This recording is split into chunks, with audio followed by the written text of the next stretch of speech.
Tom Hanks boarded the early morning flight to New York. As always, he kept to himself, settling quietly into his seat. As the plane prepared for takeoff, passengers began finding their seats. A few rows ahead, a young black man adjusted his coat and sat down. The middle-aged white woman beside him immediately shifted in her seat, her discomfort evident in the way her brows furrowed and her arms tensed. At first, the woman remained silent, but within minutes, she wrinkled her nose and signaled for the flight attendant. "Excuse me, but I cannot sit next to someone like him. I would like to be moved elsewhere." Her voice was cold, but it failed to mask the underlying prejudice in her tone. The flight attendant hesitated, trying to process the situation, while the young man remained composed. With quiet dignity, he responded, "Ma'am, I haven't done anything to make you uncomfortable." The woman's irritation grew, and she raised her voice. "This is my right. I refuse to take this flight under these conditions." By now, several passengers had turned their heads, watching the commotion unfold. Tom Hanks, seated a few rows back, observed everything carefully. He felt anger stirring inside him, but he controlled his emotions, waiting for the right moment to intervene. The flight attendant tried to handle the situation with patience, but it was clear that logical reasoning alone wouldn't be enough to change the woman's mindset. Her voice grew louder, frustration evident in her tone. The tension inside the plane became palpable. Other passengers exchanged glances, discomfort spreading throughout the cabin. The young black man, however, remained composed, exuding a quiet resilience, one that suggested he had faced this kind of treatment many times before. At that moment, Tom Hanks unbuckled his seatbelt and stood up. As he approached, the murmurs among the passengers intensified. A Hollywood legend stepping into the middle of an in-flight confrontation. This was unexpected. Tom stopped beside the young man, offering his hand. "Sir, may I have a word with you?" The young man looked up and met Tom's gaze. With a slight nod, he replied, "Of course." Tom gave a small, reassuring smile. "You're dealing with someone who isn't worth your time. There's an open seat in the VIP section. Why don't you take it and leave this behind?" The woman's ears perked up. "VIP?" She scoffed internally. Why should this man deserve such a privilege? The young man hesitated, his face unreadable.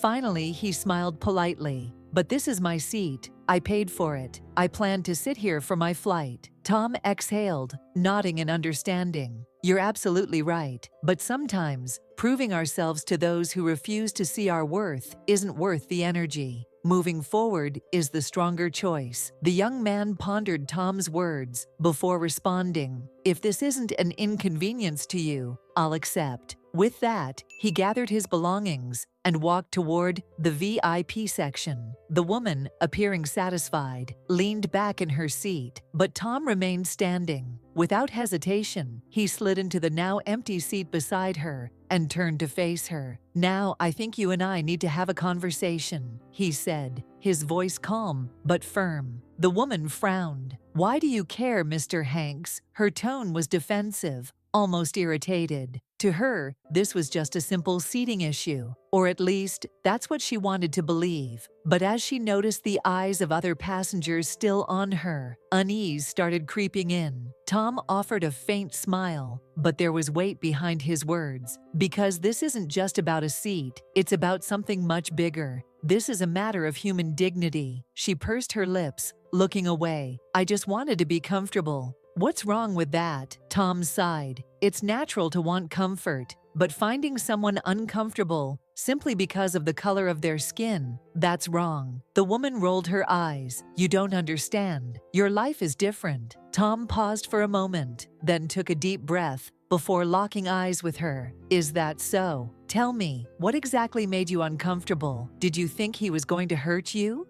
The woman hesitated. She had no answer. The man had done absolutely nothing. He had just sat down, and yet she had reacted instantly, without thinking. Tom continued, his voice calm yet firm. "Let me tell you something. I've worked with people from all backgrounds, from all walks of life, and if there's one thing I've learned, it's that people fear what they don't know, and what they fear, they see as a threat." She swallowed hard, whispering, "I wasn't afraid. Tom shook his head gently. Yes, you were, but you didn't even realize it. So let me ask you, what exactly did that man do to make you see him as a threat? The woman exhaled, crossing her arms. I don't know. Tom leaned slightly closer, lowering his voice. You may not know now, but if you truly want to change, you need to figure it out. She sat in silence, processing his words. For the first time, instead of defending herself, she found herself questioning her own thoughts. Tom leaned back, watching her carefully. You know why I chose to sit here? Because racism isn't just something we fight with words, it's something we fight with actions. The woman glanced at him, puzzled. What do you mean? Tom tilted his head slightly. Imagine you were in that man's place. You haven't done anything wrong, yet people make you feel unwelcome. How would you feel? For a brief second, her eyes glazed over, lost in thought. Then her face hardened. I'd feel humiliated. Tom nodded. Exactly. And that man feels that every single day, not just here, but everywhere. She fell silent. She swallowed hard, realizing she had never thought about it this way before. How many people had she unknowingly hurt with her silent prejudice? As the plane continued its journey, the woman sat in quiet contemplation, replaying Tom's words in her head. As the flight continued, the woman found herself restless, Tom's words echoing in her mind. The black man had done nothing wrong. In fact, he had been nothing but polite and composed the entire time. Yet she had reacted as if his mere presence was an issue. Curious, she turned her head slightly toward the VIP section. There he was, quietly seated, reading a book. On the seat beside him, she noticed a doctor's coat, neatly folded. A wave of shame washed over her. How quickly she had judged him, assuming the worst without knowing anything about him. She swallowed hard and whispered, I was unfair to him, wasn't I? Tom looked at her gently and nodded. What matters is that you realize it now. When the plane landed in New York, passengers slowly gathered their belongings and started to disembark. The woman reached for her bag, but an uneasy feeling lingered inside her. It was as if something remained unresolved. As she stepped into the terminal, her eyes caught sight of the man exiting the VIP section. An unfamiliar yet insistent voice in her mind told her to do something. Taking a deep breath, she walked toward him. Excuse me, she began hesitantly. The man turned to her, his face calm, his expression unreadable. She lowered her gaze slightly and continued, I was unfair to you. I didn't realize it at the time, but now I do. I judged you without knowing you, and I'm truly sorry. For a moment, the man blinked, as if surprised. Then a warm smile spread across his face. It's all right. Change begins with awareness. Tom Hanks stood a few feet away, observing the interaction. A subtle, knowing smile formed on his lips. Sometimes, people don't change with just words, but an action, one single act of kindness, could be more powerful than 1,000 conversations.